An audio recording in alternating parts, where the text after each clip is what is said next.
Hello, my name is Tom. I am from the Wild Cornish Soap company here in the delightful Perrinwell, just outside of Truro in Cornwall. We're going to be taking you through how to make soap, and we're going to let you know some of the processes and how we can do our art form. Now, many people ask us why the Wild Cornish Soap company. It's because we're surrounded by the most fantastic natural phenomena and the environment that leads us to our creativity and our passion for Cornwall. We've chosen to make soap because we felt there was a gap in the market for artisanal soap to be provided for people who come and visit us, in addition to helping people within Cornwall get the maximum use of their natural environment. And we use ingredients that we source from around the county. That includes sand that's found on Gwithian Beach to tribute the famous beer made by St Austell Brewery.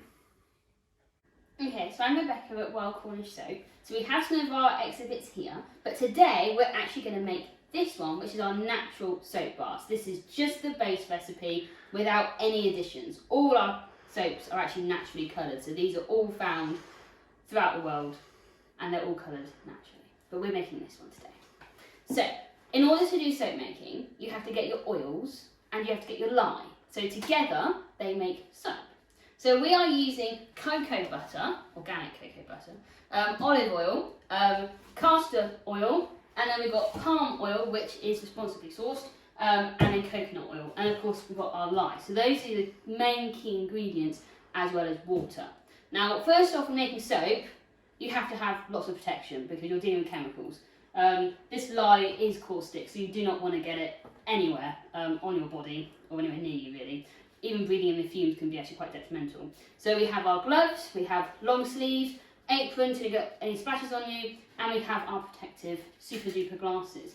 Now when it comes to making soap, yes, you've got all your sort of botanicals and ingredients you've got, but you've also got quite a bit of equipment. So you need things like a pot, one of these stick blenders, scales that ideally go to a couple of decimal places, and then lots of tubs to measure everything in individually. So first of all, we're going to put the lye and the water together because that takes a good half an hour to cool down to sort of room temperature. Because what we're doing is cold process soap. So we're not doing hot process, cold process. You measure your ingredients, you get everything to room temperature, so round about sort of 30 degrees, and then you combine them, and then that will make your soap. Okay, so before we get started, I'm going to mention, obviously, recipes. I can't sort of share my exact recipe, but what I will do, I'll sort of put you towards two very good books. So this one is Soap Making for Self-Sufficiency, and this one's The Natural Soap Shelf. There's also a couple others on Kindle, loads, just like literally loads of them, at least 6 or 7 books, like Pure Soap Making is another really good one, and they will give you an exact amount. There's some, particularly in this one, which has got shea butter in case you don't like palm oil. So there's quite a few different variations, and they include your essential oils amounts and everything. So after this sort of demonstration, you might want to go away and research and find a recipe that you sort of feel quite happy with and exploring. And it's also worth mentioning, we tend to use soapers across the whole of the UK, tend to use these, which is just a silicone mould, which is easier with a wooden box. And you kind of get these off online quite easily. And that will make 1.2 kilos of soap, so that's enough for about 10 bars if you'll cut them to 1 inch. So it'll give you more than enough soap to last you a good year or so. But initially, we're just going to put together the measured out water and the measured out lye. So this is a place you want to do this which is very aerated, that you're not going to breathe in the fumes. The fumes are actually very caustic. It is literally called caustic soda for that reason. So when you mix them together, you want to keep your thermometer handy because you want to make sure that when it's all measured up and put in, you want to give it some time to cool down. And when it gets to sort of 40 degrees, that's when you're going to be bringing it back over to this area to mix them with the oils when it gets down to about 30, 35 degrees, depending how cool you want to go, really. So I'm going to mix these together. Like I said, you don't want to breathe in the fumes. And I'm going to take this outside. I'm just going to leave it outside until it's cooled down, which makes it a little bit cooler. You can sometimes put these sort of the water component in the freezer to try and help it cool down a bit quicker. One of these bars, this one, is made from avocado, which is literally pureed avocado added to it. A couple of ones like this one, a natto seed infusion, in with the olive oil for a good 6 weeks before use. So you can really play around with these oils. You can add all sorts of things. This one at the bottom here, that's got paprika in for colorant. And we've actually got poppy seeds in these two. This one's got spirulina, and that one's got spirulina and green tea. So literally you can put in any botanicals, any sort of essential oil. So these are all scented. So this one's mint, rosemary, and lemon. So for the green tea, lemon, fruit of lime. That one's unscented because again, not everyone likes to have scents. That one's mandarin, and then we've got orange at the bottom there. So you can really kind of explore, once you've kind of got your base recipe sorted, you can explore and put all sorts of things in it. But anyway, I shall add these two together. You always put the lye to the water, not the other way around. And if you notice, these are plastic, so you don't want to use glass because glass can shatter. And then you want to give that a bit of a stir. And if I put the little temperature on, and you can have a little shot of that.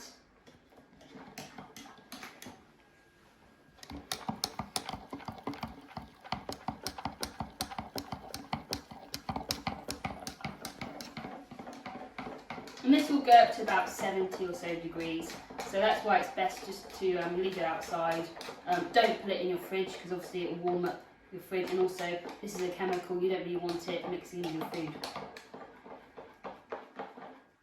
And you'll notice I've clearly marked soap. Very important that you don't mix these with your food. Right, I'm going to put this outside. Okay, so the lye is outside, cooling down. Now in here we've got our palm oil, which is responsibly sourced, our organic cocoa butter and organic palm oil, so and coconut oil. So those three are solid oils. They need to be basically put into liquid form, so we've got to heat them up. And in here we've got our castor oil and our olive oil. Now I've used a lighter in colour olive oil because of course olive oil is made from olives which are green. So if you actually ever notice olive oil, it can be a sort of slightly darker green, and you can use extra virgin oil if you wish as well. But for the moment we've just used lighter colour, so it becomes that sort of slightly lighter pale colour at the end. Castor oil is added because it adds extra nice creamy lather, and I've added cocoa butter because it just adds that extra moisturising, which is what you want from the soap. So commercial soaps actually remove the glycerin, so a byproduct of this whole process is glycerin, and like I say, commercial soaps actually extract that out. The whole point of when we make our real cold process soap, all that goodness stays locked in, so the glycerin stays there, so you have a really nice bar. So we're going to put this on the hob. You can microwave it, but to be honest, I like to keep control of the temperature. We don't want it to go above sort of 40, definitely not above 45 at the most. So you need a thermometer in order to do that. And then once this gets to 45 degrees or so, take it off the heat, and then you add in this, which will cool it down. And then that will then lower to about 40 degrees. So you want to combine your end mixture of your liquid oils with your lye. Like I say, around the 35 degree mark is preferable. I will quickly mention though that we are using grapefruit seed extract as the natural preservative. So a lot of places you'll have all sorts of things added in. If you look at a commercial bar of soap, it's got full of preservatives. We use natural ones, and grapefruit seed extract, although it's a little bit pricey at places, just provides that longevity to the bar.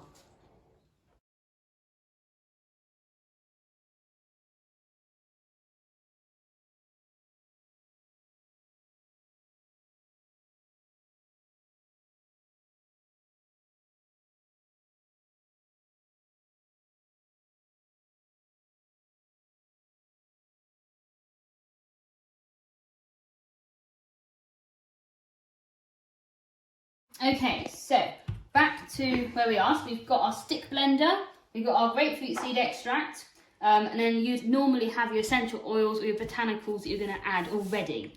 So what we're going to do is we're going to add the lye and the oil together. So these are hovering around the sort of, 36.9 degrees at the moment. So these are sort of, you have to measure them and put them together within 5 degrees of each other. So sort of 40, 35 is okay, but generally I like to sort of put them closer towards 35 degrees.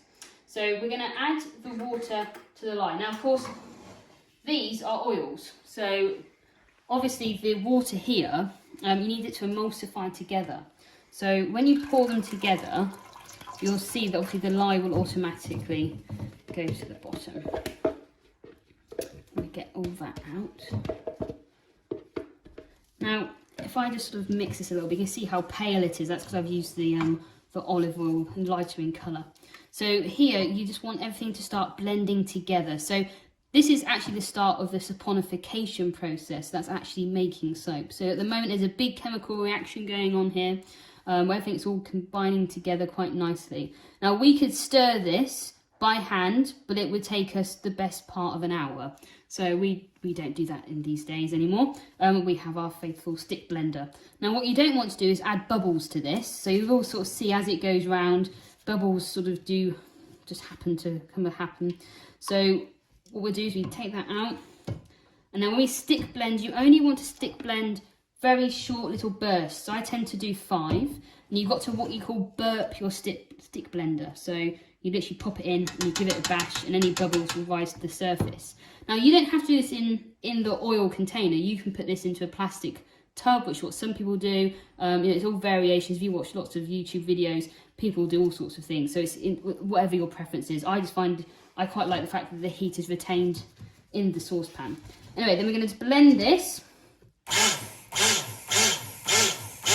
And you'll see that because of the coloration is changing, that means the pH is changing. So you'll sort of see every time I do it, the oil sits at the top here. So you want this all to combine together. So you want to do gentle stirring in with your 5 blasts. Now, of course, I've got my PPE on as well because you don't want any splashes of this to go into your eyes. And again, it's very important that you've got your arms covered on this as well, because again, it will jump on and you'll get little burns. So, you know, it is quite important. But as you'll see, it's starting to change colour. It'll get lighter and lighter.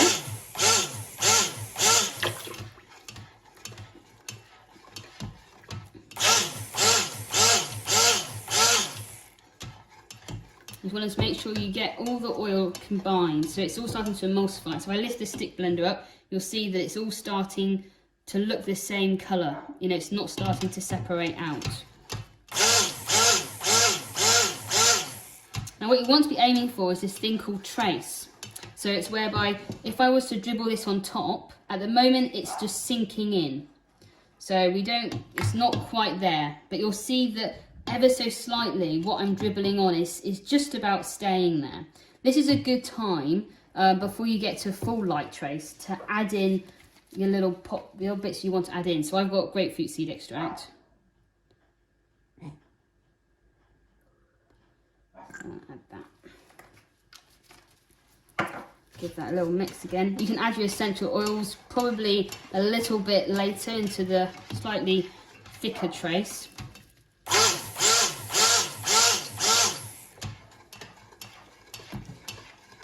So if I give that a little dribble, it's just about, I don't know if you can see, but it's ever so slightly on a light trace. So if I was going to start doing colour work with this would be just about the right kind of trace. So you divide up your batter into your different subsets, and you'd add in that colour, and then you then intermingle them. Because it's a light trace, it wouldn't set, and it enables you to kind of do really nice swirls and quite a lot of marbling techniques. So this sort of, you know, say that sort of very light custard is sort of what you'd want if you're going to start doing sort of different soaping techniques. We're going to keep going on because we're only doing a solid colour. And of course, this is, you know, literally a chemical reaction, so it will suddenly start to thicken up where things are starting to combine. So you can just about see the trace on that one is being left there as you leave it.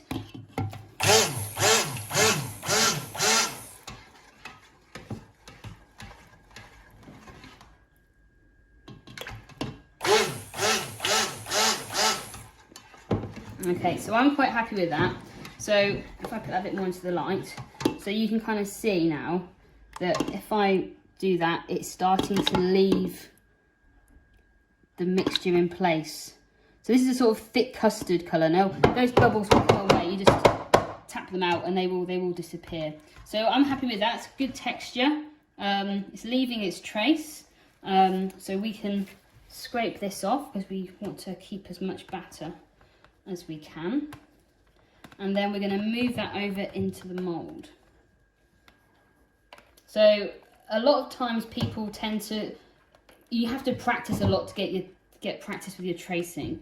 A lot of people may not realise when it's happening, and then you can get this thing called where it seizes, and that's literally where the soap will literally go solid in the pot. And you just have to keep it sort of loose by keep stirring it. So we could stir this again for another probably 10 minutes before it starts to really kind of play up a little bit. But at this moment in time, it's this strict blender that actually pushes everything together very quickly and gives you less time. So we've got this nice mixture now. This is literally, as you've seen, that's all that's gone into this, is just the oils and the lye. There's been no other preservatives, there's no chemicals, there's no additives. You know, this is literally as natural as it gets.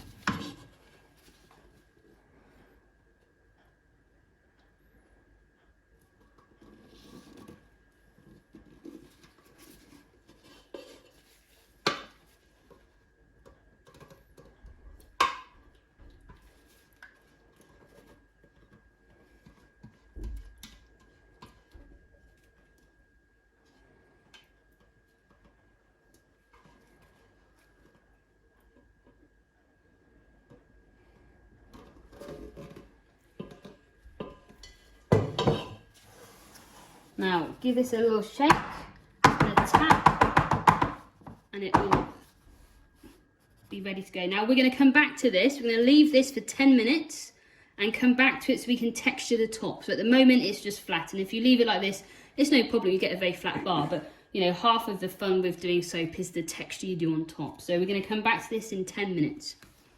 Okay, so that nearly concludes our soap making. So we've got our final one. We've left it for 10 minutes or so, and you'll see if I wiggle it, it's kind of like a very thick blancmange now. It's not half as loose as it was before. Now these are some of the soap tops that are pre-done. So these are all currently curing. So when you make soap, you have to leave it for 4 to 6 weeks for it to cure. So once you've cut it up, these will now sit for 4 to 6 weeks before they can be used, and that's just because you want all the water to evaporate out, so you're left with a hard bar. And you'll see from the soap tops, you know, you can really play around with these. There's, you know, you can start putting botanicals on them, so that's sort of just dried plants really, and you can use anything. So this one's sort of vanilla, it's got vanilla pods in, you've got embedding, so that's adding in pre-cut bits of soap, through to adding in things like cocoa powder. This one's oatmeal, and everyone does tend to use a little bit of bubble wrap for those ones. You can use a fork for this kind of a technique. Or you can sort of push it up into a bit of volcano for those. And if you use a vertical bar, you can kind of create ones like this. So you would literally, in your mould, just put in a sort of vertical division, pour the two bits in and take it out. Through to ones doing layered, which again, you just got to play around with it. So that's the thing with soap making. You can be very artistic with it, even to the point where you can just leave the top natural as it is, or you can cut it like I did with this one. You'll notice a bit like my sort of coastal one here, there's a little tiny bit along the top here of soda ash. So you'll kind of see on this one as well, a little bit here of soda ash here. Soda ash is part of this ponification process. It's just literally sort of lye that hasn't sort of reacting with the air. So it just is a cosmetic thing. If you first wash your soap, or you can steam it off, and you wouldn't even notice it. So, you know, like I say, you can really play around with soap and make it into what you want. So when you're sort of doing your final touches, you want to have some sort of tools. So we just tend to use bits of cutlery, and this mustn't be used with your standard cutlery. You must make sure you only use that for soap. You don't put any of your soap making equipment in with your standard culinary stuff. You've got to make sure it's separate. So if we have a little play around here, so like I say, this is had 10 minutes to cool now, so it's sort of gone quite thick. This saponification process is there, and you'll sort of see that as you play around with it, it will keep the firm marks that you're making. And you can go quite deep, but of course you don't want to go too deep if you're doing a very, you know, different coloured soap, because you can sort of ruin it. But like with the charcoal, when I left it natural, so you can sort of play around with this. So, and that will sort of literally cool off, and it will stay like that when you go to cut it. So if I sort of mess it back up again, and then you can do, you know, you can really play around with the medium a little bit, and and as it cools it will become more and more firm. So some people will actually pipe their soap, that is possible. So a lot of Americans like to do what they call frosting on their soap, which is quite entertaining to watch. And then if I mush that one back down again.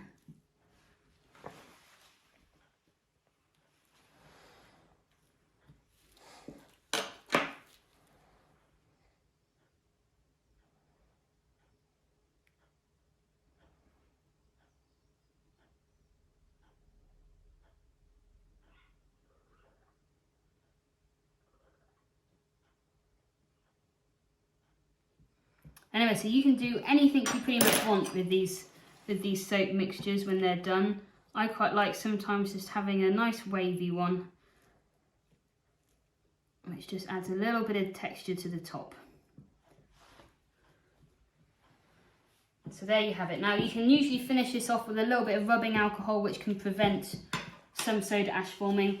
But here I like to reuse everything that I get sent in terms of packaging. So lots of cardboard gets reused, and it's good to then cover this up with a tea towel because you want to encourage the soap to get warm. So that goes through the saponification process. So you can leave this now for 3 to 4 days, and then you can come back to it in 3 to 4 days, and then you can unmold it. So I might do that for you if I have time, and then we can then cut it up. But otherwise, this is generally what it's going to look like when it's finished. And then of course, like I say, you can then use that however you like.